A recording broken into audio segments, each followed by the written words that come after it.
Galactic Standard Date. Year 11356. Day 96. Sol Standard Date. 4th of the 8th, 3267. Semenov stared down at his assembled crew and smiled. He grabbed a bottle of his Semagon, pulling the cork, and knocking back a quarter of the bottle in one go. "Holy fuck, that's the stuff." He set the bottle down and looked out across his assembled crew. "I will not lie to you. We are late. Your Viking raiders have already made it there.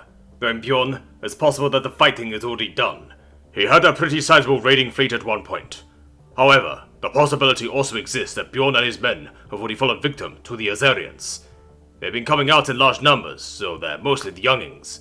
If their fleet was overwhelmed, we will kill all the remaining Azarians, or die trying. There'll be no retreat, not for us. So with that said, if any wish to leave, now would be the time." The crew looked at each other and laughed before they took a deep breath, stomped their feet, and yelled, "Let's go fuck them up!" Semenov smiled proudly and thrust his fist in the air. "Yeah! It's time to move, boys and girls. We've got some bears to save." Semenov waved for the crew to go back to their stations and headed back towards the bridge of his Bessemer. He walked up to the captain's chair and took in the hollow projection of his sleek ship. It was reminiscent of an energy sword from Halo 67, Halo Would Never Die. The center of the ship had a cylinder made of Basilian steel that ran from the front of the ship to 3/4 of the way to the rear. The cylinder was a massive Mag-AC cannon that would normally be used as the capital ship's main cannon. The vessel had 2 massive fusion cores that took up a large chunk of each wing. These cores were used to power the main cannon, thrusters, and a cloaking device. The cloaking device wasn't for optical camouflage.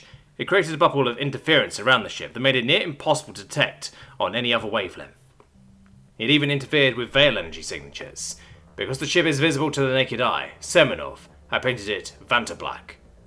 All 4 miles of Vantablack ship were essentially nothing but a giant gun that was effectively invisible. He pulled up a galaxy map and highlighted the USA homeworld of Endor. Ruskalka appeared in the holoprojector. "Are you ready to enter warp, Captain?" Semenov simply nodded. Space warped and twisted, sending lightning out in all directions. Their ship silently flew into the vortex before being deposited on the edge of a firefight.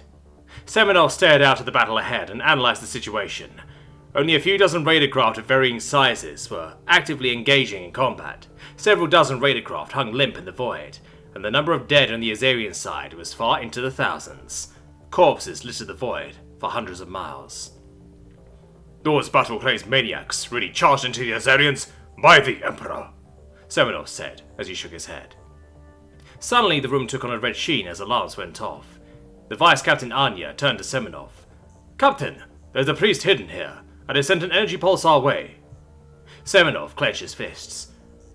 "The cloak should have folded. Let us hope it didn't notice. If it does, then let's make hunting the big ones a priority, starting with the priest. A priest will always have warlords escorting it. The damn Mars-long squids are hard to miss after all. Better for us to kill them before they harvest whole cities." Anya clenched her fists. Do you think that Bjorn is alive? Most of his ships were geared to fighting little ones or other ships. I doubt he could kill warlords. On top of that, I don't see his Angsar." Semenov sighed. "His ships may not have been geared towards it, but that old bear wouldn't die so easily. I'm willing to bet that he's alive somewhere tearing through Azarians in a mech." Anya relaxed a little, hearing his words. "They were there for us before, so let's try to be there for them this time." "Indeed. On that note, we've got killing to do," he said, as he pulled up the solar system's map. "The pulse came from the moon, so let's start there." He engaged the thrusters and shot towards the moon of Endor.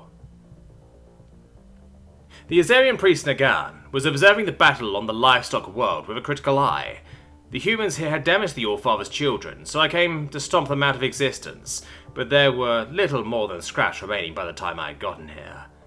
Nagan drawled a little, as his mind drifted towards the food below. Suddenly he was cut from his reverie, as he felt an infuriating human warp tunnel come into existence not far from his position.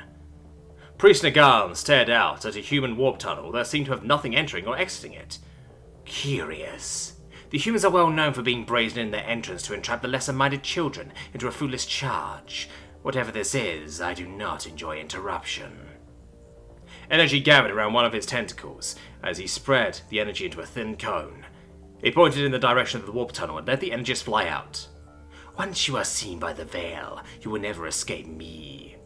The energies travelled all the way through the area that a ship would have been, but detected nothing. Nagan squinted in the direction the warp tunnel had been. The energies detected nothing, not even dust. Curious. Perhaps I should send some of the lessers to investigate. Nagan summoned up the energies and made a mind bridge to the warlord in charge of orbital defense. Warlord Yagaditha, we have an anomaly in the outer reaches of the system. I believe human trickery to be involved. Take a small force and investigate it immediately. On your way out, if you pass by me, I will heal those eyes. Yagaditha began to ascend to the upper orbit near the moon. As you command, priest. May the All-Father favor you. Nagan began sending energies towards Yagaditha to heal him as he flew past the moon. A few hundred of the lessers followed behind Yagaditha. Nagan watched patiently for any disturbances.